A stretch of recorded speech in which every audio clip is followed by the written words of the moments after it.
Buenas tardes, profesora. Mi nombre es Elisa Dalmonacio y a continuación voy a rendir el examen final de Trabajo Social y Organizaciones, respondiendo a las preguntas que fueron solicitadas.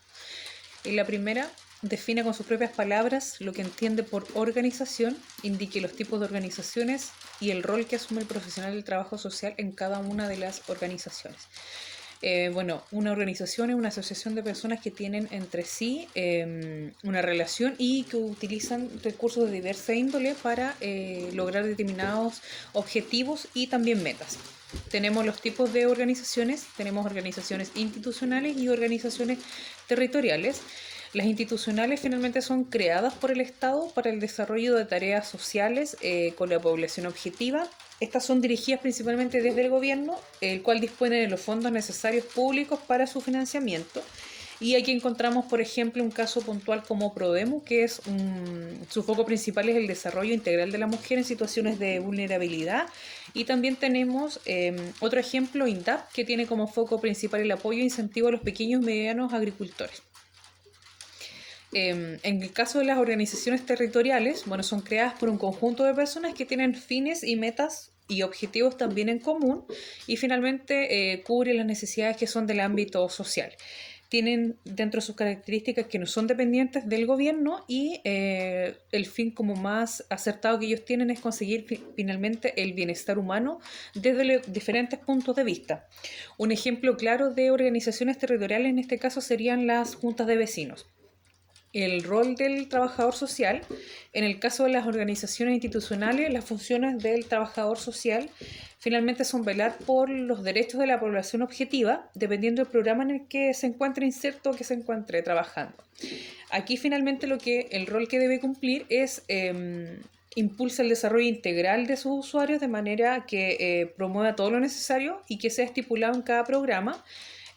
Para el bienestar general, pone en marcha los planes de intervención, brinda orientación y capacitación y por lo general los marcos de acción se encuentran estipulados en cada uno de los programas, así que por ende se hace más fácil también la gestión del trabajador social.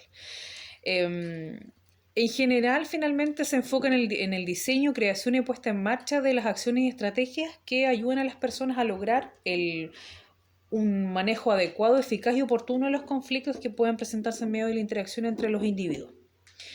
En el rol del trabajador social en el caso de las organizaciones territoriales, es como una función similar a la que cumpliría tanto las organizaciones institucionales, con la diferencia que aquí finalmente no existen pautas a seguir, sino finalmente se tiene que realizar un diagnóstico donde se conoce, se comprende y desde allí se traza una ruta para en definitiva hacer una intervención asertiva. Una vez concluida las funciones vuelven a ser exactamente las mismas que tenemos con las organizaciones institucionales, pero siempre buscando la promoción del bienestar general. En la pregunta 2 tenemos que describir y analizar qué son los programas sociales. Los programas sociales es una iniciativa que son desarrolladas y ejecutadas por el Estado que buscan principalmente garantizar los derechos y mejorar las condiciones de vida de los ciudadanos y ciudadanas y se entiende con que un programa social está orientado a la totalidad de la sociedad o al menos un sector importante que tiene ciertas necesidades que aún no están satisfechas. Tenemos una gama amplia de programas sociales que van desde la niñez hasta el adulto mayor y nos pidieron ejemplificar cada una. En el caso de la niñez tenemos un programa social que es de programa del apoyo al recién nacido, que consiste en la entrega de un ajuar completo para los niños, y también tenemos el Fono Infancia. En el caso de los jóvenes tenemos programas sociales que son bono logro escolar y subsidio al empleo joven. En el caso de los adultos tenemos bono al trabajo de la mujer y Yo Emprendo Grupal, que también es autogestionado. Tenemos también para los adultos mayores, tenemos los ELEAN, que son establecimientos de larga estadía para los adultos mayores, y también pensión básica solidaria de vejez.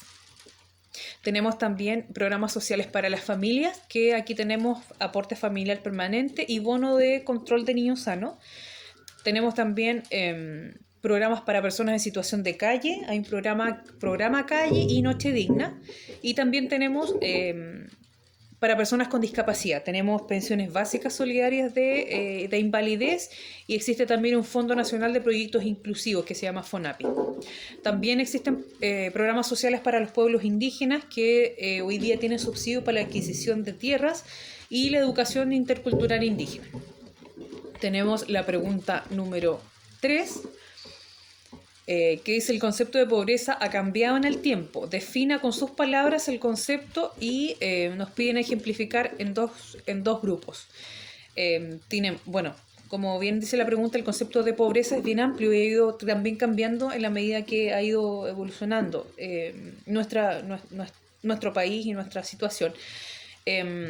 Pero finalmente lo que engloba es cuando no, el significado de pobreza es cuando no es posible satisfacer las necesidades físicas y fisiológicas básicas de una persona, ya sea por falta de recursos como la alimentación, la vivienda, la educación, y que éstas no pueden tener acceso a los bienes básicos, como son el agua potable, electricidad, y dentro de sus principales causas, finalmente a nivel mundial, tenemos los conflictos bélicos y la violencia, tenemos la carencia de asistencia médica adecuada, la falta de acceso también a la educación, falta de acceso al agua potable y saneamiento y las deficiencias nutricionales también en la alimentación.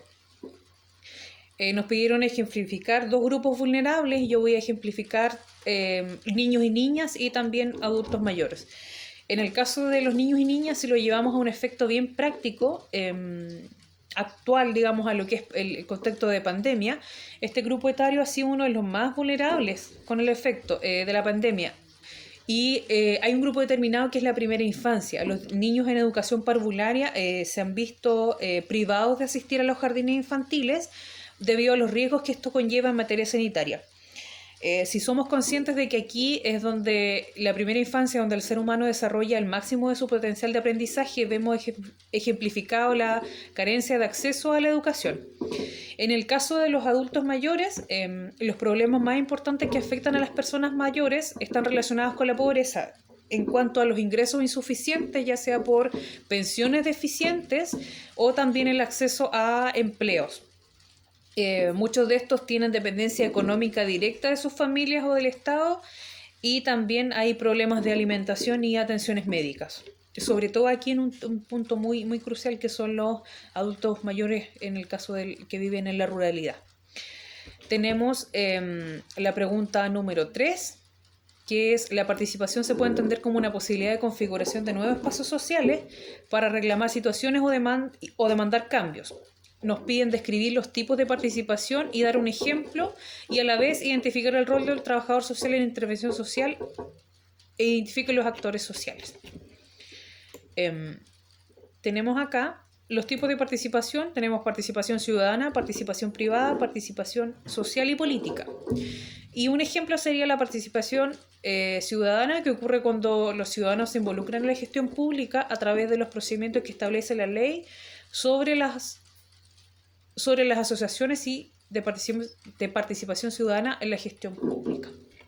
Con estas 3 preguntas doy por finalizado mi examen. Muchas gracias.